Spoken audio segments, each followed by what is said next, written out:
Perkenalkan, nama saya Putu Krisna Rejantara dengan NIM 1231062. Pada video kali ini kami akan membahas strategi yang dapat diterapkan untuk meminimalkan risiko kredit macet dalam lembaga keuangan maupun dunia usaha.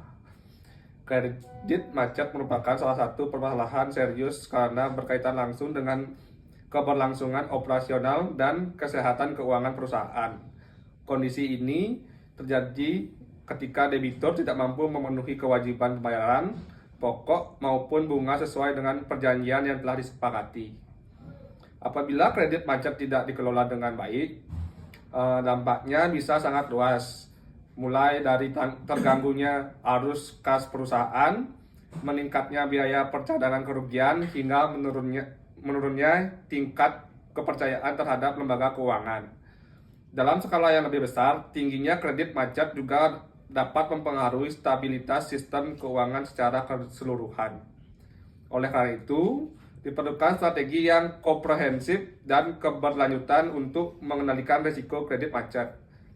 Strategi ini tidak hanya dilakukan sebelum kredit diberikan, tetapi juga selama masa kredit berjalan hingga pelunasannya. Dalam video ini, kami akan menjelaskan beberapa strategi utama, mulai dari analisis kelayakan debitur, penentuan struktur kredit, pemantauan kredit, hingga pentingnya komunikasi antar lembaga keuangan dan debitur. Diharapkan penjelasan ini dapat memberikan gambaran yang jelas mengenai emisi ini. Perkenalkan, nama saya Komal Gede Fernando Sparsa dengan NIM 1310285. Sekarang saya akan menjelaskan tentang analisis kelayakan debitur. Strategi pertama untuk meminimalkan risiko kredit macet adalah melakukan analisis kelayakan debitur secara menyeluruh sebelum kredit disalurkan. Tahap ini merupakan fondasi utama dalam manajemen risiko kredit, karena putusan awal akan sangat menentukan kualitas portofolio kredit di masa depan. Lembaga keuangan umumnya menggunakan prinsip 5C, yaitu karakter, capacity, capital, collateral, dan condition of economy. Karakter berkaitan dengan kepribadian dan itikat baik debitur, yang dapat dilihat dari riwayat pembayaran, reputasi, dan kedisiplinan dalam memenuhi kewajiban. Capacity menilai kemampuan debitur dalam menghasilkan arus kas untuk membayar kewajiban kredit secara rutin. Selanjutnya, kapital menunjukkan seberapa besar modal atau kekuatan finansial yang dimiliki debitur, sehingga mencerminkan tingkat komitmen terhadap usahanya.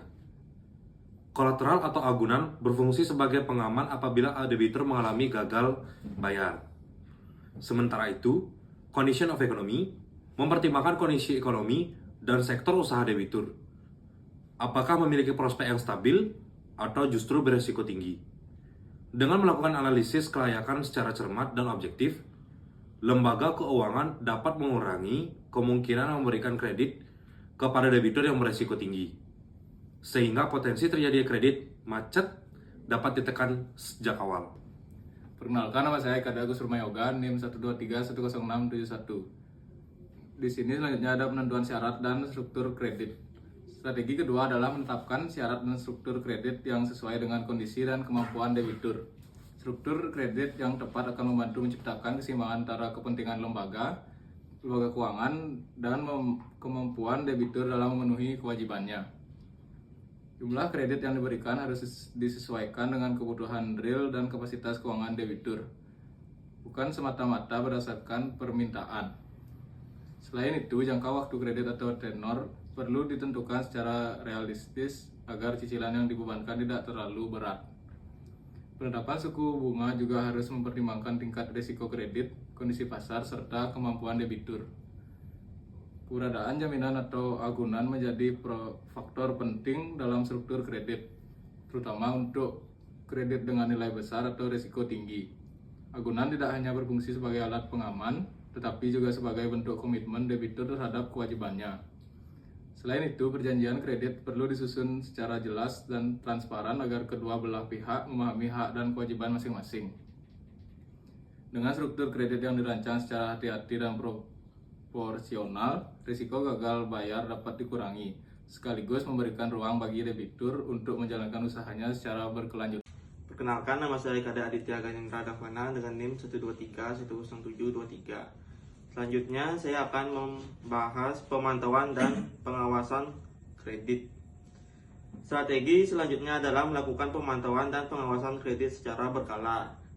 Setelah kredit dicairkan, banyak kasus kredit macet terjadi bukan karena kesalahan analisis awal, melainkan karena kurangnya pengawasan selama masa kredit berjalan.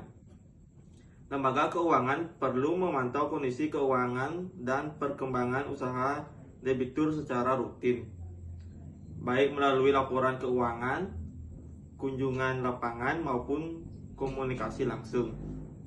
Pemantauan ini bertujuan untuk mendeteksi sejak dini adanya penurunan kinerja usaha atau kesulitan arus kas yang dapat mempengaruhi kemampuan bayar debitur. Apabila ditemukan tanda-tanda awal potensi kredit bermasalah, seperti keterlambatan pembayaran atau penurunan pendapat usaha, lembaga keuangan dapat segera mengambil langkah pencegahan. Langkah tersebut bisa berupa peringatan dini, pendampingan usaha, atau evaluasi ulang terhadap kondisi kredit. Dengan pengawasan yang konsisten dan sistematis, risiko kredit macet tidak hanya dapat diminimalkan, tetapi juga dapat ditangani lebih cepat sebelum berkembang menjadi masalah yang lebih besar. Perkenalkan, nama saya Gusti Lena Weka Surya Astika dengan NIM 123-10662. Di sini saya akan menjelaskan komunikasi dan pendekatan ke debitur. Strategi berikutnya adalah menjaga komunikasi yang baik dan berkelanjutan dengan debitur. Hubungan yang terbuka dan saling percaya antara lembaga keuangan dan debitur sangat penting dalam pengelolaan risiko kredit. Melalui komunikasi yang efektif, debitur dapat menyampaikan kendala atau kesulitan yang sedang dihadapi, baik yang bersifat sementara maupun struktural. Dengan informasi tersebut, lembaga keuangan dapat memahami kondisi debitur secara lebih komprehensif dan tidak hanya berfokus pada angka pembayaran. Dalam kondisi tertentu, lembaga keuangan dapat menawarkan solusi seperti restrukturisasi kredit, misalnya perpanjangan jangka waktu, penyesuaian jumlah cicilan, atau penjadwalan ulang pembayaran. Tujuan dari langkah ini bukan untuk menghindari kewajiban debitur, tetapi untuk membantu debitur tetap mampu membayar dan mencegah kredit menjadi macet. Pendekatan yang humanis dan solutif akan menciptakan hubungan jangka panjang yang saling menguntungkan, sekaligus menjaga kualitas kredit yang diberikan. Perkenalkan, nama saya Ikomang Pradipa Wisnu Sanjaya dengan NIM 123-10006. Di sini saya akan membacakan kesimpulan. Risiko kredit macet merupakan tantangan yang tidak dapat dihindari sepenuhnya, tetapi dapat melalui strategi yang tepat dan integrasi. Langkah awal dimulai dari analisis kelayakan debitur yang cermat, diikuti dengan penentuan struktur dan syarat kredit yang sesuai dengan kemampuan debitur. Selain itu, pemantauan dan pengawasan kredit secara berkala menjadi kunci untuk mendeteksi potensi masalah sejak dini. Komunikasi yang baik antara lembaga keuangan dan debitur juga berperan penting dalam menciptakan solusi yang saling menguntungkan, terutama ketika debitur menghadapi kesulitan pembayaran. Dengan menerapkan strategi tersebut secara konsisten, lembaga keuangan dapat menekankan risiko kredit macet, menjaga stabilitas keuangan, serta mendukung keberlangsungan usaha debitur. Demikian penjelasan dari kami. Terima kasih atas perhatian Anda.